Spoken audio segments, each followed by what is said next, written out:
ज्यांचा राजकीय वारसा आहे अशा कुटुंबातून येणाऱ्या आमच्या चाकोते यांनी हे बजेट मांडलंय. सोलापूरकरांना या बजेटकडनं खूप मोठ्या प्रमाणात आशा आहेत की प्रशासकीय काळ संपल्यानंतर पहिल्यांदा या बजेटमध्ये सोलापूरकरांना काय मिळणार याकरता गेली 8 दिवस झालं वर्तमानपत्र असेल, मीडियाच्या माध्यमातून ज्या काही बातम्या होत्या, जे महापालिकेनं पोस्टर लावले की बजेटसाठी आपल्याला आपल्या ज्या काही सूचना आहेत त्या सांगण्याकरता, त्याच्यामुळे लोकांमध्ये खूप मोठा आनंदाचं वातावरण होतं की आम्हाला काय मिळणार, बाबा कुठल्या भागाला किती निधी मिळणार. पण हे सगळं बघितल्यानंतर आज जे काही सभागृह नेत्याने बजेट मांडलंय, मला कदाचित कुठेतरी असं म्हणावं लागतंय का काय अशी वेळ आली आहे की हे उगलेलं बजेट आहे का. कारण वास्तविक जे बजेट आयुक्तांनी सादर केलंय त्या ज्या रकमा आहेत त्याच रकमा प्रचंड मोठ्या प्रमाणात फुगवल्या गेलेल्या दिसतात.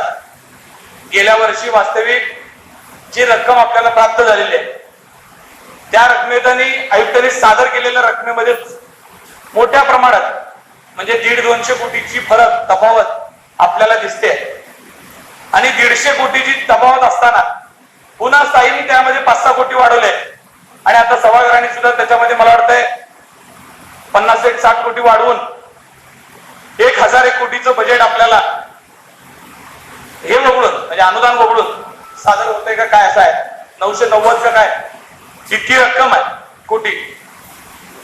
आणि एकीकडे महापालिकेचा आस्थापनेचा खर्च मला तर वाटतं आयुक्तांनी कदाचित पहिला खर्च बघून मग जमा बाजू बनवली आहे का काय या बजेट वाचताना असे लक्षात येते. वास्तविक बजेट कशा पद्धतीनं इतक्या मोठ्या प्रमाणात जर आपण फुगून करणार असाल तर या वर्षी कदाचित आपण वेळ मारून द्याल, पण पुढच्या वर्षी आपण ही कामं कशा पद्धतीनं करू शकणार आहात. संबंधित अधिकाऱ्यांनी आयुक्तांनी तुमच्यावर मला वाटतंय 5-6 दिवस वेळ दिला, त्या बैठका घेतल्या. त्या बैठकामध्ये आयुक्तांना तुम्ही जी काय अपेक्षित असलेली कामाची बाजू आहे जमीन करण्याकरताची त्या आयुक्तांनी तुम्हाला कितपत मान्य केली आहे हे मला लक्षात येत नाही. कारण महापौर साहेब जर बजेट 95% वसूल जरी झालं तरी हे बजेट पूर्ण होऊ शकत नाही. जर दिलेलं प्रत्येक विभागाने 95%चं टार्गेट जरी पूर्ण केलं तरी हे पैसे पूर्ण होऊ शकत नाही. इतक्या मोठ्या प्रमाणात रकमेमध्ये फरक आहे. आणि 95%चं टार्गेट आजवरच्या इतिहासात कधीच पूर्ण झालं नाही. तुम्हाला माहित आहे टॅक्सच्या बाबतीमध्ये जे काय रिव्हिजन व्हायला पाहिजे होतं आपण त्यावर अजून कोणतेही रिव्हिजन झालं नाही. मला वाटतंय गेल्या वर्षी 24-25 मध्ये ज्या काही मिळकती वाढलेल्या आहेत खूप महत्वाचा विषय. वास्तविक त्याच्यामध्ये खूप प्रॉपर्टी आपल्याला शोधणं गरजेचं असताना महापौर साहेब 6000 प्रॉपर्टी माझ्या माहितीनुसार गेल्या वर्षभरात सापडले. आपण याआधी त्या प्रॉपर्टी शोधण्याकरता सायबरटेक कंपनीला मला वाटतं काम दिलं होतं. जुनी मंडळी आहेत, तुम्ही महापौर साहेब माहित आहे सायबरटेकला काम दिलं. सायबरटेकने इतक्या मोठ्या प्रमाणात पैसे घेतले, आपले कोट्यावधी रुपये खर्च झाले, पण आपल्याला त्याच्यातून किती फायदा झाला आणि त्यांनी किती प्रॉपर्टी महापालिकेला शोधून दिल्या हे आपल्याला काय त्यातनं अजून आतापर्यंत सभागृहाच्या समोर आलंच नाही. त्या प्रॉपर्टी वाढवलेल्या टॅक्स जमा करण्याकरता यंत्रणा लावणार आहोत. कारण तुमच्यावर असलेलं जे मनुष्यबळ आहे, तुमच्यावर असलेली जी टीम आहे त्या टीमच्या जीवावरती इतक्या मोठ्या प्रमाणात 150-200 कोटीची रक्कम तुम्हाला कसं असं वाटतंय की वाढू शकणार आहे, या सभागृहाला उपलब्ध करून देऊ शकते, महापालिकेला आपल्याला मिळू शकते. असं महापालिकेने आयुक्त साहेबांनी कोणतं नियोजन त्याच्यासाठी केलंय की ही जी रक्कम आहे वसूल करण्याकरता आम्ही अशा पद्धतीचं नियोजन केलंय असं कुठेही दिसत नाही. आणि दिसत असेल तर आयुक्त साहेबांनी त्याच्यावर सांगावं की ही जे तुम्ही वाढून दिलेली रक्कम आहे ही जमा करण्याकरता आम्ही अधिकचं मनुष्यबळ वापरणार आहोत, अधिकची यंत्रणा वापरणार आहोत आणि या सगळ्यांच्या माध्यमातून आम्ही हे कर वसूल करणार आहोत.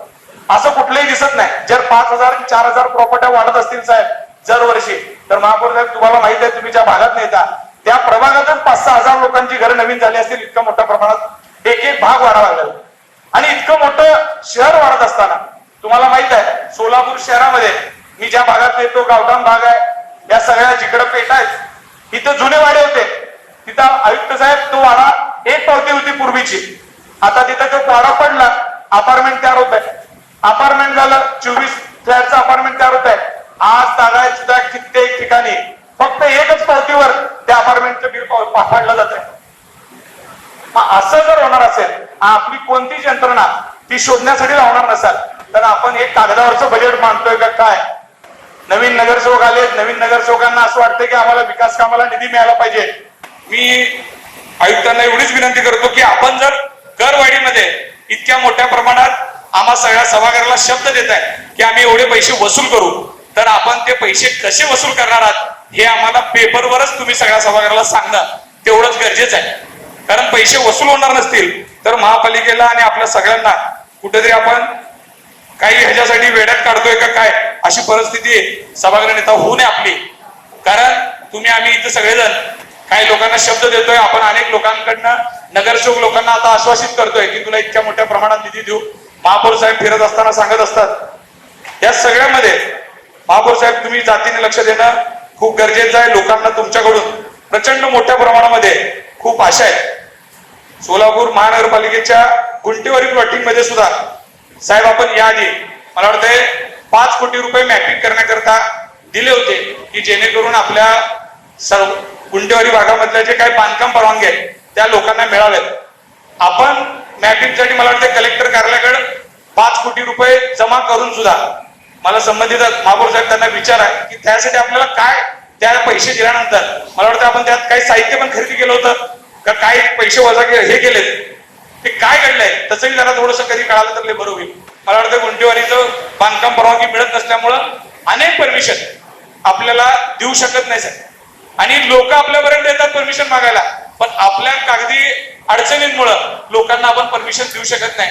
इथं सुद्धा मोठ्या प्रमाणात जर आपण परमिशन देऊ शकलो तर आपल्याला महापालिकेच्या आर्थिक बजेटमध्ये भर करण्यामध्ये मोठ्या प्रमाणात फायदा येऊ शकतोय. राज कूलर्स एक्सक्लुझिव्ह शोरूम आता आपल्या सोलापुरात. घर, office, factory, hotels, marriage hall या सर्व ठिकाणी लागणारे विविध प्रकारचे 50 पेक्षा जास्त व्हरायटीजचे कूलर्स एकाच ठिकाणी. सोलापुरातील एकमेव exclusive cooler showroom Raj coolers. 7/8 Padmashri apartment, Arvind Road, Chhatrapati Sambhaji Maharaj Chowk, Solapur. Mobile 9420 66 36 78. गुढीपाडव्यानिमित्त 30% सूट. Delivery free. कोणताही कूलर घेण्या अगोदर राज कूलरला अवश्य भेट द्या.